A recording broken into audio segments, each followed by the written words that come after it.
Hello hello दर्शन नमस्ते नमस्कार सबैजनालाई मेरो च्यानलमा स्वागत छ।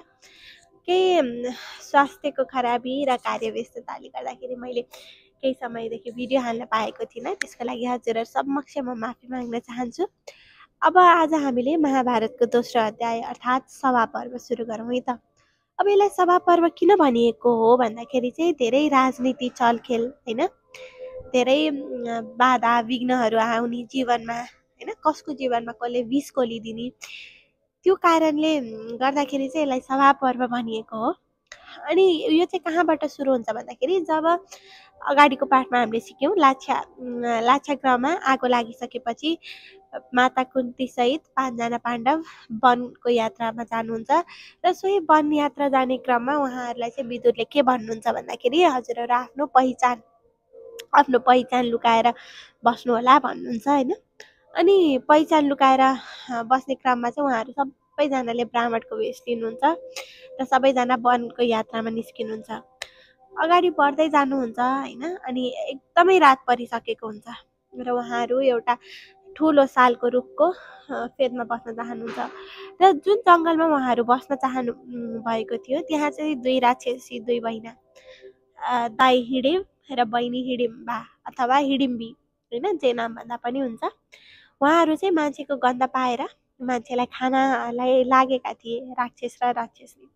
अनि जति उनीहरू नजिक आए अनि राक्षसनी हिडिम्बा चाहिँ भीमप्रति मोहित भइन् र आफ्नो दाजु हिडिमलाई भनिन्, म उहाँलाई मार्न सक्दिनँ, मलाई माफ गर्नु होला, म उहाँलाई मार्न सक्दिनँ भनेपछि आफ्नो बहिनीको त्यस्तो जवाफ आएपछि हिडिम र भीमबीच ठुलो युद्ध हुन्छ।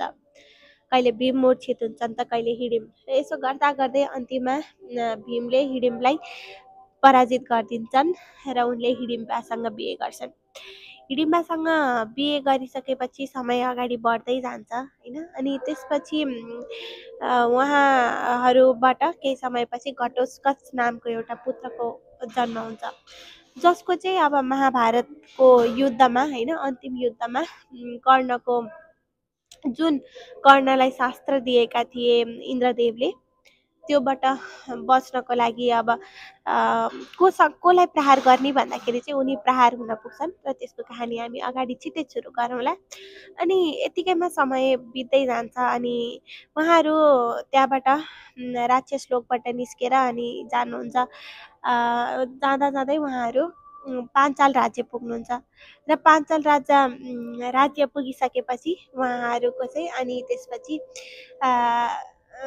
त्यहाँनिर जाने गर्ने क्रममा एक दिन चाहिँ अनि द्रौपदीको बिहा होइन, द्रौपदीको स्वयंवरको निम्तो हुन्छ र त्यहाँ राजा द्रुपदले अन्य देशका राजाहरूलाई बोलाउनुहुन्छ। अनि जसले एउटा माछा राख्नुहुन्छ र जसले यो माछाको आँखा भेद्न सक्छ उहीसँग मेरो पुत्री द्रौपदीको विवाह गराइदिन्छु भनिसकेपछि अनि त्यसपछि त्यहाँ सबै हस्तिनापुरका राजाहरू युवराजहरू लगायत धेरै देशका युवराजहरू आउँछन् र युवराजहरू आउने क्रममा त्यो कसैले पनि माछाको आँखा भेट्न सक्दैन र ब्राह्मण रूपी अर्जुन पनि त्यही सभामा आइपुग्छन् र ब्राह्मण रूपी अर्जुन त्यो सभामा आए पश्चात चाहिँ उनले माछाको आँखा भेदिन्छ र द्रौपदीसँग स्वयंवर हुन्छ।